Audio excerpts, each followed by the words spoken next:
সরকার একটা নির্মম একটা আজকে বিভিন্ন বুঝে বুঝে বিভিন্ন ভাবে কুৎসার উড়িয়ে বেড়াচ্ছে তৃণমূল কংগ্রেসের নামে। তাই আপনাদেরকে আমরা স্মরণ করানোর জন্য এসেছি। আমরা জানি তৃণমূল কংগ্রেসের কর্মী সমর্থক আপনারা সবাই, তবুও আপনাদের কাছে আমাদের কিছু বলার থাকে, আমাদের বলতে হয়। সারাটা বছর আমরা লক্ষ্য করেছি কি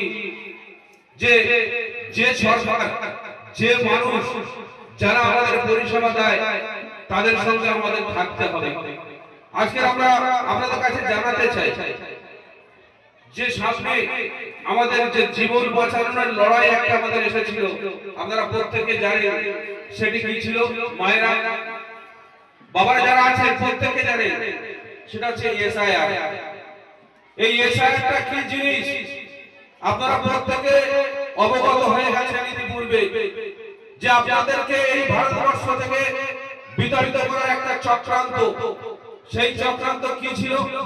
যে আপনাদেরকে নাগরিকত্ব থেকে বাদ দেওয়া হবে, আপনাদের ভারতবর্ষের নাগরিকত্ব রাখা যাবে না। কারণ আপনাদের যদি ভারতবর্ষের নাগরিকত্ব না কাটতে পারি, আপনাদের ভোটাধিকার কার্ডটাকে যদি না কাটতে পারি, তাহলে তৃণমূল কংগ্রেসের পক্ষে তো এই মা ভাই বোনেরা সবাই আপনারা তো ভোটটা দেবেন। তাহলে আপনাদের ভোটটাকে যে কোনো মূল্যে, আপনাদের নাগরিকত্বকে যে কোনো মূল্যে আমাদের কাটতে হবে। তাই তিনি এসআইআর চালু করেছেন। এই কেন্দ্রীয় সরকার তাদের সম্পূর্ণ অঙ্গুলি হেলেনে আমাদের এই নির্বাচন কমিশন জ্ঞানেশ কুমার কিন্তু এই এসআইআর চালু করেছিলেন। বিগত দিনে আমরা লক্ষ্য করেছি, এসআইআর চালু করার আগে আমরা লক্ষ্য করেছি তিনি এই পশ্চিমবাংলায় সিএ অর্থাৎ এনআরসি চালু করার জন্য উঠে পড়ে লেগেছিলেন।